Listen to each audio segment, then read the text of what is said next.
యేసు రక్తములో పాప క్షమాపణ, యేసు నామములో ప్రార్థించుట ద్వారా సమస్యల పరిష్కారం, యేసు సన్నిధి సభలలో పాల్గొనడం ద్వారా రక్షణ, దీవెన, ఆశీర్వాదం. అందరికీ ప్రేమపూర్వక ఆహ్వానం. యేసు సన్నిధి పరిశుద్ధాత్మ దేవుని ప్రార్థనా మందిరం వారి ఆధ్వర్యంలో 1వ ప్రత్యేక ప్రార్థన మరియు సువార్త కూటములు.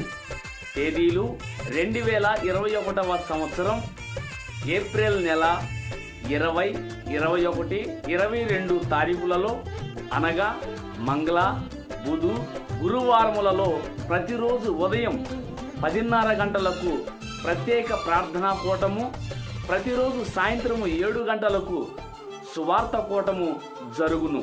స్థలము బీకేపాలెము గ్రామం, కాకుమాను మండలం, గుంటూరు జిల్లా, ఆంధ్రప్రదేశ్. ముఖ్య వాక్య ఉపదేశకులు పరిశుద్ధాత్మ దేవుడు మరియు ఆత్మాభిషిక్తులైన దైవజనులు. ప్రేమతో ఆహ్వానించువారు మీ జాషువా డానియల్ చేగూడి. అందరినీ ప్రేమతో ఆహ్వానిస్తున్నాను. వివరములకు సంప్రదించండి 9948370062. అందరికీ ఇదే నా ప్రేమపూర్వక ఆహ్వానం. నిన్నే తలచి, నిన్నే వలచి, దేవుడే మనుషుడైన చిత్రము చూడుమా, ఆ దేవుడే దీనుడైన చిత్రము చూడుమా. హృదయమా హృదయమా నా హృదయమా, యేసయ్య ప్రేమను గాంచుమా, యేసయ్య ప్రేమను గాంచుమా. ప్రాణమా ప్రాణమా నా ప్రాణమా, యేసయ్య స్నేహము గోరుమా, యేసయ్య స్నేహము గోరుమా. యేసుక్రీస్తు నామములో మీ అందరికీ శుభాభివందనాలు. ఈ భూప్రపంచంలో విచిత్రం ఏమిటంటే, యేసు ప్రభు దేవుడై ఉండి మానవుడిగా భూలోకములోకి ప్రత్యక్షమవటం. అంతేకాకుండా పాపిష్టి మనుషుల కోసం మన హైందవ వేద గ్రంథాల్లో ఉన్న బలి యజ్ఞాన్ని నెరవేర్చడానికి, ప్రపంచ గ్రంథాలలో సిలువ త్యాగం గురించి వ్రాయబడిన లేఖనాలను, వాటికంటే ముందు బైబిల్లో వ్రాయబడిన ప్రవచన లేఖనాలను నెరవేర్చడానికి ఆయన ప్రాణం పెట్టడం, ఇది చాలా విచిత్రం. ప్రపంచంలో 8 వండర్స్ ఉండి అంటారు, కానీ యేసు ప్రభు దేవుడై ఉండి పరలోకపు మహిమను విడిచిపెట్టి భూలోకానికి మానవుడిగా రావటమే ఇది ఒక పెద్ద వండర్. వచ్చిన ఆయన దీనుడుగా జన్మించటం, దీనుల మధ్య సంచరించటం, పాపంలో పుట్టకుండా, పాపంలో పెరగకుండా, పాపంలో జరగకుండా, పాపుల మధ్య తిరిగి పాపుల్ని తన ప్రేమతో పట్టుకొని తన రక్తముతో వారందరిని బంధించి పాప చెర నుండి విముక్తి చేయటమే గొప్ప విచిత్రం. తిరిగి ప్రాణం పెట్టడమే పాపుల కొరకు, ఇది మహా గొప్ప విచిత్రం. ఇలాంటి మహనీయుని తెలుసుకున్న పౌలు భక్తుడు తన యొక్క సువార్త దండయాత్ర, తన సంచారాలు, తన ప్రయాణాలు బహువిధాలుగా చేశాడు. పౌలు గారిని నేను పూర్తిగా అర్థం చేసుకున్నప్పుడు, నేను కొంత అవగాహన లోపం వలన కొన్ని విషయాలు కొన్ని పౌలు గారి జీవితంలో ప్రాముఖ్యముగా అపోస్తుల కార్యములు 17వ అధ్యాయంలో జరిగిన సంఘటనలలో నేను అవగాహన మొదట కోల్పోయాను. అప్పుడు నేను యూట్యూబ్లో, ఫేస్బుక్లో మతోన్మాదుల మీద పోరాటాలు చేసేవాడిని. అయితే పౌలు గారు తర్కించాడు, పౌలు గారి ఆత్మ పరితాపించిపోయింది, పౌలు గారు వాదించారు, నిజమే కదా, నేను కూడా అలాగే చేయాలి కదా అని నేను అట్లాగే చేశా. తర్వాత పౌలు గారిని కొంచెం క్లోజ్గా చూసినప్పుడు ఆ అపోస్తుల కార్యములు 17వ అధ్యాయంలో మనం గమనించినట్లయితే నాకు పూర్తిగా ఒక స్పష్టత వచ్చింది. చూద్దాము ఒకసారి ఆ వచనాన్ని నేను చదువుతాను. అపోస్తుల కార్యములు 17వ అధ్యాయము 17వ వచనాన్ని చదువుతున్నాను. కాబట్టి సమాజ మందిరములలో యూదులతోనూ భక్తిపరులైన వారితోనూ ప్రతిదినమున సంత వీధిలో తన్ను కలుసుకుని వారితోనూ తర్కించుచూ వచ్చెను. ఎపికూరీలలోను మూల భాషలో గ్రేకేయులలోని తెగలు, స్తోయికులలోను ఉన్న కొందరు జ్ఞానులు అతనితో వాదించిరి. కొందరు ఈ వదరబోతు చెప్పునది ఏమిటని చెప్పుకొనిరి. అతడు యేసును గూర్చియు పునరుద్ధానమును గూర్చియు ప్రకటించెను గనుక మరికొందరు వీడు అన్య దేవతలను ప్రచురించుచున్నాడని చెప్పుకొనిరి. అంటే ఇక్కడ మనం ఒక విషయాన్ని గమనించవచ్చు. మొదట నేనే విధంగా అపోహకు గురై వాక్యాన్ని అవగాహన చేసుకోకుండా మాట్లాడాను, ఆ విషయాన్ని తీసుకొస్తున్నా. దేవుని కృపతో గతంలో యూట్యూబుల్లోను ఫేస్బుక్లోను కొన్ని విషయాలు నేను మతోన్మాదులకి, అంటే వాత వేయబడిన హృదయం కలిగిన వారికి, సోషల్ మీడియాలో ధన సంపాదనే ప్రాముఖ్యంగా పెట్టుకున్న మతోన్మాదులకి ఎంత సత్యం చెప్పినా వారు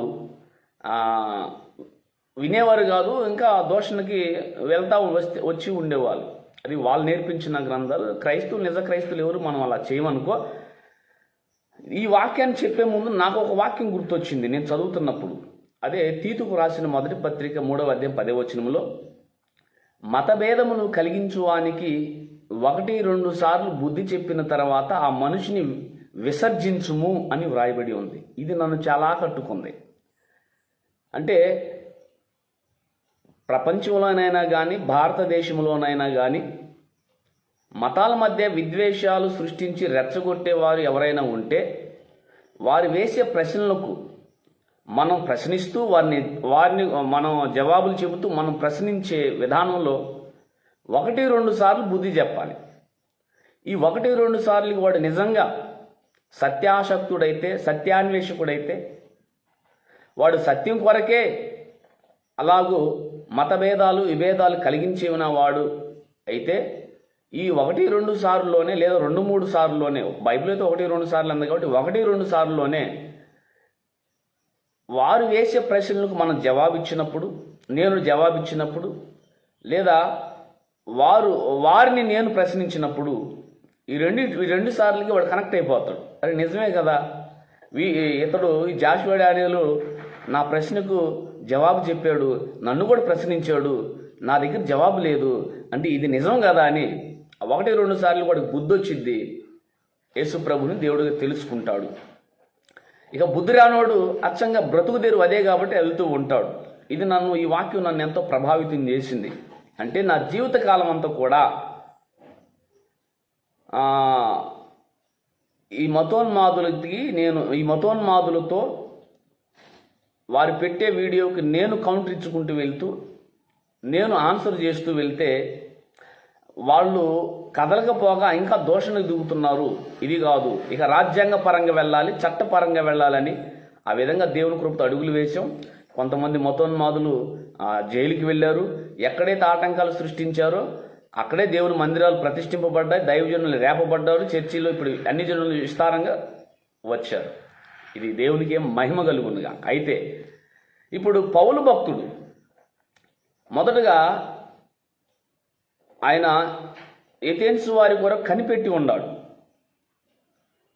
ఎక్కడ కనిపెట్టి ఉన్నాడంటే, నేను గతంలో ఇలా చర్చిలో కూర్చోనో, లేదంటే ఇంకొక రూమ్లో కూర్చోనో, లేదా ఇంకొక చోటు ఉండి నేను ఎవడో క్రీస్తుని గురించి వ్యతిరేకంగా పోస్ట్ పెడతాడా, బైబిల్ను దూషిస్తాడా, క్రైస్తవుల్ని కించపరుస్తాడా అని నేను కనిపెట్టుకొని ఉండేవాడిని. ఎక్కడ ఇట్లా ఒక చోట కూర్చోనో, ఒక ఇంట్లో కూర్చోనో ఒక రూమ్లో కూర్చోనో అలాగ నేను ఉండేవాడిని. వాడు వీడియో పెట్టగానే వెంటనే నేను కూడా ఒక వీడియో రెడీ చేసి పెట్టి అమ్మాయ్య ఇక వాడికి మంచి కౌంటర్ ఇచ్చాననే ఆలోచనలో ఉండేవాడిని. కానీ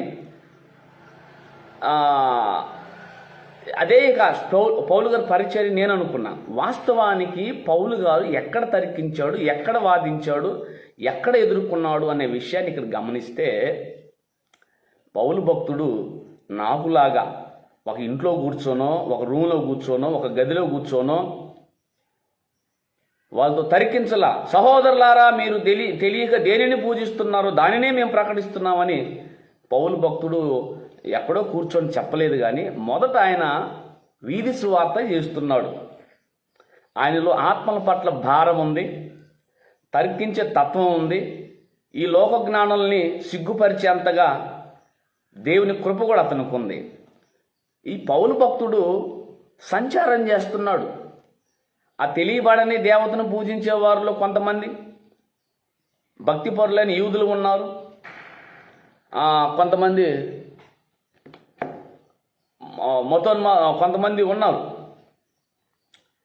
అయితే ఈ విషయాలని గమనించినట్లయితే పౌలు భక్తుడు వీధులలో ఊర్లలో సంచారం చేస్తూ పరితపించిపోయింది. ఆయన ఆత్మ పరితపించిపోయింది. అయ్యో ఏమిటి ఈ పట్టణం అంతా విగ్రహాలతో నిండిపోయింది.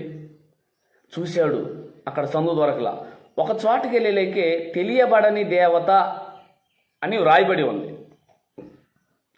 తెలియబడని దేవత అని వ్రాయబడి ఉండేలేకే దాన్ని చూసి ఆయన పరితపించలేకపోయాడు, ఆయన తట్టుకోలేకపోయాడు. అప్పుడు ఏం చేశాడంటే అక్కడున్న ఎపికూరియలతోనూ స్తోయికులలో ఉన్న కొందరితోనూ పౌలు తర్కించాడు, వాదించాడు. ఎక్కడికి వెళ్ళి ఆ ప్రాంతంలోకి వెళ్ళి ఆ ప్రాంతంలో సంచారం చేసి ఆ ప్రాంతంలో ఉన్న విగ్రహారాధనకు సంబంధించిన గుడులను చూచి పరితపించిపోయాడు, బాధపడ్డాడు. అప్పుడు అక్కడ తర్కించాడు, అక్కడ తర్కించి చెప్పాడు. ఈ మాట నన్ను ఎంతో ప్రభావితం చేసింది. ఎస్, అవును కదా, పౌలు భక్తుని తర్కం ఏంది? సత్తా ఉంటే, నాలో నిజంగా చిత్తశుద్ధి, ఆత్మ పట్ల భారం, దమ్ము ఉంటే నేను వీధులలో తిరగాలి, గ్రామాలలో తిరగాలి, తిరిగి సువార్త అందించాలి, అవసరమైతే అక్కడ తర్కించాలి. నాయనా, మీరు తెలియక దేన్ని పూజిస్తున్నారు, ఆయనే బాబు యేసు అని. అప్పుడు నాకు అక్కడ ప్రజలు కనెక్ట్ అవుతారు, నిజమైన హైందవులు కనెక్ట్ అవుతారు. నిజమైన హైందవులో ఉండ మానవతావాదులు కనెక్ట్ అవుతారు, మతోన్మాదులు ఎటు కూడా కనెక్ట్ అవ్వరు. అది నిజమైన హైందవులు ఏడున్నారు? సమాజంలో ఉన్నారు. మరి సువార్త ఎక్కడికి వెళ్ళాలి? సమాజంలోకి వెళ్ళాలి. సువార్త చెప్పడమే కాదు, అప్పుడు తర్కించవచ్చు. అట్లా దేవుడు నాకు ఈ వాక్యం నాకెంతో భారాన్ని రేపింది. ఎస్, నేను కూర్చోవలసింది, నేను ఎక్కడో నా చర్చి రూమ్లో కూర్చోనో, నా ఇంట్లో కూర్చోనో, మరొక చోట కూర్చోనో, పౌలు నాకు మాదిరి, పౌలు పందాన్ని నేను అనుసరిస్తున్నాను అని చెప్పటం నాకు ఆ వాక్య అవగాహన రాహిత్యం అవుతుంది. ఇది నేను ఇలా చేయకూడదు, నేను కూడా వీధుల్లోకి వెళ్ళాలి, గ్రామంలో తిరగాలి, యేసుక్రీస్తు సువార్త చెప్పాలి. ఇంకా ఎవరైనా నిజమైన హైందవులు కనుక ప్రశ్నిస్తే, వారు ప్రశ్నించకపోయినా వారి వద్దకు ఏదో ఒక రీతిగా వెళ్ళి సువార్తను ప్రకటిస్తూ వారి విశ్వాసాన్ని, ఇదిగో క్రైస్తవుల విశ్వాసాన్ని రెండు వారి ముందు పెట్టి కొన్ని విషయాలు వాళ్ళతో చర్చిస్తే ఖచ్చితంగా అక్కడ కనెక్ట్ అవుతాడు. ఇదే పౌలు గారు చేసిందనే విషయాన్ని నేను దేవుని కృపతో తెలుసుకున్నాను. దీన్ని తెలుసుకొనే దేవుని కృపతో ఇక ఈ సోషల్ మీడియాలో, అంటే ఈ ఫేస్బుక్లోను యూట్యూబ్లోను మీరు గమనిస్తూ ఉంటారు. దాదాపు మీరు సంవత్సరంన్నర చూస్తూ ఉంటే నా స్లోగా కట్ అయిపోయింది. ఇక నేను వీధి సువార్తకి వెళ్ళాను. ఇక నా ఆత్మ పరితపిస్తుంది. ఇక నాకు ఆత్మ పట్ల భారం వచ్చేసింది. వాక్యంలో ఉన్న సారం ఏమిటో నాకు తెలిసింది. వాక్యం యొక్క ముఖ్య లైన్ ఏమిటో నాకు అర్థమైపోయింది. కాబట్టి నేను వెళ్ళాను, దేవుని కృపతో ఆడ పరిచర్య చేశాను. 3 చోట్ల అన్యజనుల మధ్య దేవుడు ద్వారాలు తెరిచాడు. ఎంతో మందికి, నిజమైన హైందవులకి, నేను గతంలో ఏ సోషల్ మీడియాలో వారు క్రీస్తుని గురించి ప్రశ్నిస్తే వాటికి జవాబులు చెప్పానో, నేను వారి విగ్రహాల్లో దేవీ దేవతల గురించి నేను ప్రశ్నించానో అవన్నీ ఆన్ ద స్పాట్లో చేశా, వ్యక్తిగతంగా చేశా, వారి ఇళ్లలోకి ప్రవేశించి చేశా. అప్పుడు ఆలోచన చేశారు, అప్పుడు చాలామంది కనెక్ట్ అయ్యారు. కొంతమంది అయితే ఇప్పటికి కూడా వారు గతంలో ఉన్న విశ్వాసాన్ని అనుసరించకుండా ఇవన్నీ తీసేసి మౌనంగా ఉండారు. కావాలంటే ఈ బీకేపాలెం గ్రామంలో చాలామంది ఉన్నారు అట్లాగా, చౌదరీస్ కుటుంబంలో.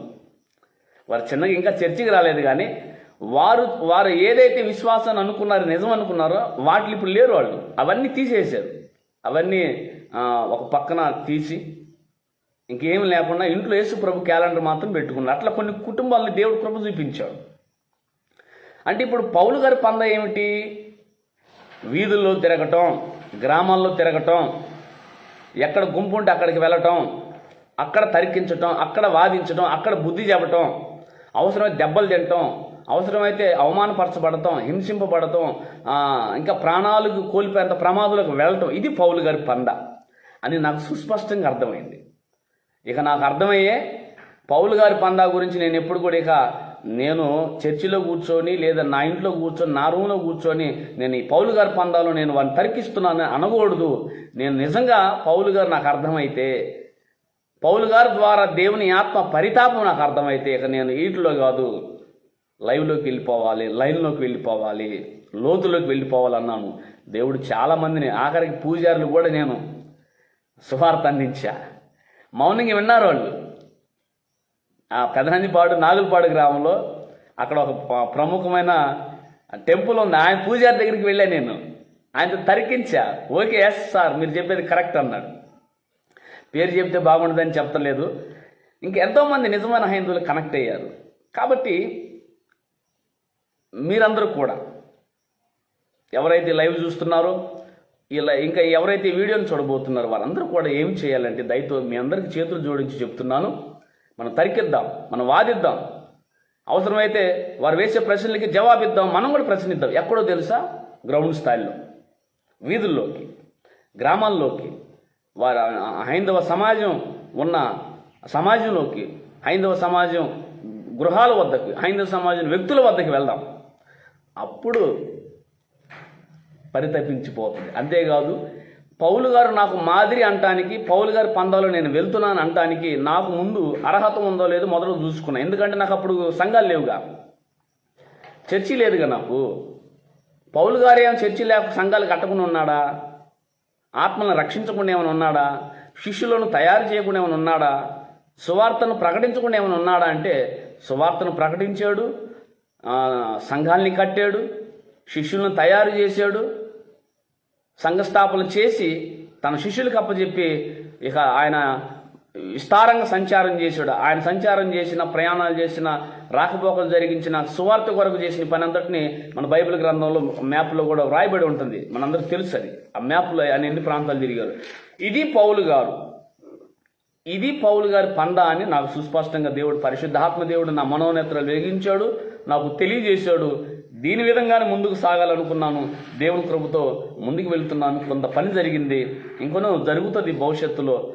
అంతేకాదు, ఈ పందాలో నేను ఉండటం వల్ల నాకు ఇక దేవునికి దగ్గర అవ్వటం, ప్రార్థన జీవితానికి, వాక్యం చదవటానికి, సంఘాన్ని బలపరుచుకుంటానికి, సంఘంలో ఉన్న బిడ్డలను ఏ విధంగా తరికించాలి, ఏ విధంగా వాదించాలి, మనం సువార్త చెప్పేటప్పుడు అడ్డగిస్తే వాళ్ళని ఎలా ఎదుర్కోవాలని దేవుని కృపతో ట్రైనింగ్ ఇస్తున్నాము.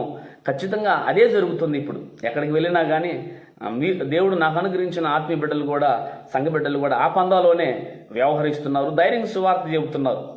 ఎందుకంటే దేవుడు నాకు అనుగ్రహించిన వారిలో 70% మంది హైందవ సమాజం నుండి ప్రభు వద్దకు వచ్చినోరే. కాబట్టి ఈరోజు మనం అందరం కూడా ఈ రీతిగానే మనం పౌలు గారి పందాలో వెళ్ళాలని, పౌలు గారి పంద, పౌలు గారి లాంటి తత్వం, పౌలు గారి లాంటి జ్ఞానం, పౌలు గారి లాంటి మార్గం అందైతే మొదటగా ఆత్మ పట్ల భారం ఉండాలి, రెండవదిగా అన్ని జనుల సమాజంలో తిరగాలి, మూడవదిగా వారితో బై స్పాట్లో తరికించాలి, నాలుగవదిగా ఎన్ని అవమానాలు, నిందలు, దెబ్బలకైనా, ప్రాణాలను పోగొట్టుకుంటానికైనా సిద్ధపడి స్పాట్లోకి వెళ్ళాలి, ఐదవదిగా ఆత్మలను రక్షించాలి, ఆరవదిగా సంఘ స్థాపన జరిగించాలి, ఏడవదిగా సత్య సంబంధమైన పునాదిని వేసి వాటి మీద పెంచి పెద్ద చేసే విధంగా ముందుకు వెళ్ళటమే పౌలు గారి పందా అనేది నాకు అర్థమైంది. ఇది వ్యక్తిగతంగా నాకు అర్థమైంది కాబట్టి నేను ఈరోజు ఆ విధంగా చాప కింద నీరులాగా ప్రాంతాల వారిగా నా బీకేపాలెం ప్రాంతం చుట్టూరు, నాగులపాడు ప్రాంతం చుట్టూరు, పమిడివారి పాలెం ప్రాంతాల చుట్టూరు అంతా అన్ని జనులే. వారి మధ్యన దేవుని కృపతో, వారందరి సహకారంతో, వారందరి ప్రేమతో నేను సువార్త చేస్తున్నా. అంతేకాదు, నేను గతంలో ఏ విధంగా ఫేస్బుక్లో, యూట్యూబ్లో ఆ మతోన్మాదులు క్రీస్తును దూషిస్తూ, బైబిల్ను దూషిస్తూ, క్రైస్తవులను అవమానపరుస్తూ, ఒక అబద్ధాన్ని చిత్రీకరించి మాట్లాడిన మాటలకి నేను బై స్పాట్లో వాళ్ళకి ఆ విషయాలకు కౌంటర్ ఇస్తున్నా, వ్యక్తుల దగ్గరికి వెళ్ళి. రెండవదిగా నేను ప్రశ్నిస్తున్నా. ఎక్కడ? వ్యక్తుల వద్దకు వెళ్ళి, వీధులలోకి వెళ్ళి, గ్రామంలోకి వెళ్ళి. ఇది పౌలు గారి యొక్క మాదిరి. దేవుడి కృపతో అది నేను పట్టుకున్నాను. ఆ విధంగా ముందుకు వెళ్తున్నాను. దయతో ఈ వీడియో చూస్తున్న మీ అందరూ కూడా అటు రీతిగా అడుగులు వేయాలని నేను కోరుతున్నాను. మనం అందరం ఇలా అడుగులు వేస్తేనే, నాకు అర్థమైంది ఏంటంటే, నేను యూట్యూబ్లోనో ఫేస్బుక్లోనో మాట్లాడే వీడియోలు నిజమైన హైందవులకు చేరట్లా. నిజమైన హైందవుల దగ్గరగా నాకు దేవుడిచ్చిన సత్యాన్ని అందించాలి అనే పరితాపం కలిగింది. నాకు ఆతృత కలిగింది, భారం కలిగింది. ఇక నేను దానికి ఇష్టపడలేక స్పాట్లోకి వెళ్ళా. అక్కడ నాకు ఇచ్చిన ఈ సబ్జెక్ట్ని అందిస్తే వాళ్ళకి ఏది ముందుగా మనం వారి కోణంలో మనం కదిలించుకొని, లేదా వారు మనల్ని కదిలిస్తే అప్పుడు తీసుకొచ్చి, అసందర్భంగా కాదు, ఒక సందర్భాన్ని, పౌలు గారు గనక సందర్భాన్ని చూసి, సమయాన్ని చూసి ముందుకు వెళ్ళినట్టు మనం చేసినట్లయితే దేవుడు ఖచ్చితంగా మన పట్ల గొప్ప కార్యాలు చేస్తాడు, ఆత్మను రక్షిస్తాడు. ఇది నిజంగా మీ అందరికీ ఈ భారం ఉందని నాకు తెలుసు. మీరు కూడా క్రీస్తు అంటే ప్రేమ ఉంది, క్రీస్తు పట్ల రోషం ఉంది, క్రీస్తు అంటే మమకారం ఉంది. ఈ రీతిగా మీరు కూడా ఈ వీడియో చూసే వారందరూ కూడా రావాలనేదే నా ఆకాంక్ష. ఇప్పుడు నేను దేవుడి కృపతో కొన్ని పనులు చేస్తున్నాను. మొదటగా నేను యూట్యూబ్లో, ఫేస్బుక్లో కాకుండా డైరెక్ట్గా వీధుల్లోకి సువార్త తీసుకెళ్ళిపోతున్నాను, వ్యక్తులలోకి సువార్త తీసుకెళ్ళిపోతున్నాను. రెండోది, ఎవరైనా ప్రశ్నిస్తే రాజ్యాంగం పరంగా బుద్ధి చెప్తున్నాము. మూడోది, పోలీస్ స్టేషన్ ద్వారా, చట్టం ద్వారా వాళ్ళకి బుద్ధి చెబుతున్నాము. నాలుగోది, సువార్త వ్యాప్తికి, సువార్త ప్రకటనకు దేవుని కృపతో మేముండే ప్రాంతాల్లో ఆటంకాలు లేకుండా దేవుడు కృప చూపించి ముందుకు సాగుతున్నాడు. ఇది ప్రతి పాస్టర్ గారు చేయవలసిన పని. ప్రతి పాస్టర్ గారు చేయవలసిన పని ఇదే. అప్పుడు ఖచ్చితంగా నిజమైన హైందవులకు, అన్య జనులకు యేసు ప్రభుని పరిచయం చేయొచ్చు. వారు ఏ విశ్వాసంలో ఉండారు అది కూడా తెలియజేయచ్చు. వారి స్వహస్తాలతోనే వారు గతంలో ఉన్న విశ్వాసాన్ని తొలగించవచ్చు, యేసు ప్రభుని వారి వద్దకు చేర్చవచ్చు. అంతేకాదు, పౌలు భక్తుడు ఒక మాట అంటాడు, దేవునికి ఏదైనా పొదువైన ఉన్నట్లు దేవుడు హస్తకృతాలయములలో ఉండడు అని అన్నాడు. ఆ మాట ఎందుకు అన్నాడంటే, ఇక్కడ మనకు ఒక ప్రశ్న వస్తుంది, అలాగైతే దేవాలయాలు ఎందుకన్నా హస్తకృతాలయాలలో ఉండడు కదా అని పౌలు గారే అన్నాడు కదా అని అంటారు. అక్కడ సందర్భాన్ని గ్రహించాలి. ఏథెన్సులో ఆ మాట అన్నాడు. ఏథెన్స్ వారి మనసు, హృదయం దేని మీద అనుకుని ఉందంటే, ఆ ఏదైతే తెలియబడని దేవీ దేవతలు లేదా ఇతర దేవీ దేవతలు గుడులు ఉండేయో వాటి మీద వారి హృదయం ఉంది, వాటిని ఆనుకొని ఉంది. ఇప్పుడు పౌలు గారు ఏం చేశాడంటే, అసలు అక్కడ ఉండడండి అని ముందు వారి హృదయాన్ని దాని వైపు నుండి తొలగించి, అసలు ఆయన ఉండేది మనుషుల హృదయములలో. మీరు ఏదైతే తెలియబడనని ఆ హృదయాన్ని అటాపారో, ఆ హృదయాన్ని అటుమోపారో, ఇప్పుడు అక్కడ ఉండడు అసలు. కానీ ముందు అటుమోపకుండా వారి హృదయాన్ని ఖాళీ చేసి, ఈ హృదయంలోకి మీరు ఏదైతే తెలియబడకొని దేవుడు అన్నాడో ఆయనే యేసు ప్రభు అని ఈ హృదయంలోకి తీసుకెళ్ళాడు. ఇప్పుడు హృదయాన్ని, దేహాన్ని దేవాలయం చేసేసాడు. దేవునికి స్తోత్రం కలుగుతుంది. ఇది పౌలు గారి వ్యూహాలు. అది ఆన్ ద స్పాట్లో జరిగిన వ్యూహాలు. పౌలు గారు అంతే చేశాడు. పౌలు గారు లెటర్లు రాయొచ్చు.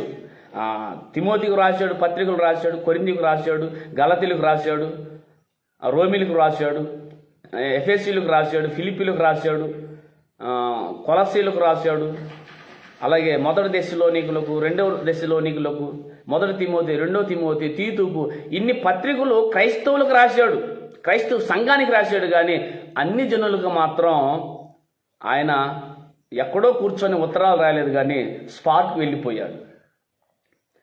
వీధులు తిరిగాడు, గ్రామాలు తిరిగాడు, మండలాలు తిరిగాడు, జిల్లాలు తిరిగాడు, రాష్ట్రాలు తిరిగాడు, దేశాలు తిరిగాడు, ఎన్నో అగచాట్లు కూడా పడ్డాడు. ఇది నిజమైన పౌలు గారి పంద. నేను అనుకుంటాను పౌలు గారి పందాలో నేను ఒక ఇసుగురేను కూడా ఇంకా చేయలే. ఏదో నాకు దేవుడు అనుగ్రహించిన ప్రత్యక్షత నా మనోనేత్ర వెలిగించాడు కాబట్టి ఇప్పుడు నేను ఈ విధంగా యూట్యూబ్లోనో లేదంటే ఫేస్బుక్లో అవసరమైనప్పుడు వచ్చి మిగతా సువార్తను ఇట్లా వ్యాప్తి చేస్తున్నాను. అన్ని జనులు క్యాచ్ అవుతున్నారు. నిజమైన హైందవ సహోదరులు అన్ని జనులు వారు మంచి మనసు ఉండవారు, సత్యాన్ని అందిస్తే అందుకుంటారు. మరి అలాంటి వారికి మనం ఎందుకు సత్యాన్ని దూరం చేయాలి అని దేవుడి కృపతో ముందుకు సాగడం జరిగింది. మీరందరూ కూడా విఘ్నులైన మీరందరూ కూడా ఆలోచన చేసి ఇది పౌలు గారి మాదిరి అని సంఘ స్థాపన జరగాలి, శిష్యులను తయారు చేయాలి, ఆత్మలను రక్షించాలి, వారి చేతులతోనే వారు నమ్మిన విశ్వాసంలో ఉన్న వాటిని తీసివేసేలాగా చేయాలి, వారి హృదయాన్ని ఖాళీ చేసి యేసును పంపాలి. ఈ మార్గమే, ఈ విధముగానే గ్రౌండ్ స్థాయిలోనే ఎక్కువ పని జరుగుతుంది అని నేను దేవుని కృపతో ఎక్కువగా నమ్ముతున్నాను. నమ్మాను, ఆ విధంగా వెళ్ళాను, పని కూడా జరిగింది. ఈరోజు ఎంతోమంది అన్ని జనులు నశించిపోతున్నారు. అంతేకాదు ఆనాడు ఆ ఏథెన్స్ పట్టణంలో కొరకు కనిపెడుతుంటే ఆ భక్తి పరులైన యూదులు కూడా ఆ తెలియబడని దేవీ దేవతల వైపు తిరిగారు కొంతమంది. అక్కడ రాయబడింది ఏమండి, పరితాపం పట్టలేకపోయింది కాబట్టి సమాజ మందిరములలో యూదులతోనూ భక్తి పరులైన వారితోనూ ప్రతిదినము తర్కించాడంట. అంటే అందులో యూదులు కూడా కొంతమంది ఉన్నారు, మరి కొంతమంది ఉన్నారు అన్ని జనులు. ఇది మనం ఇటు క్రైస్తవులకు వారి హృదయాల్లో ఏ అయితే లోక సంబంధమైన అలవాట్లైన విగ్రహాలు పేరుకున్నాయో వాటిని కూల్చుకుంటూ అమాయకమైన హైందవ సహోదరుల హృదయాల్లో ఉండ మొదట వారి యొక్క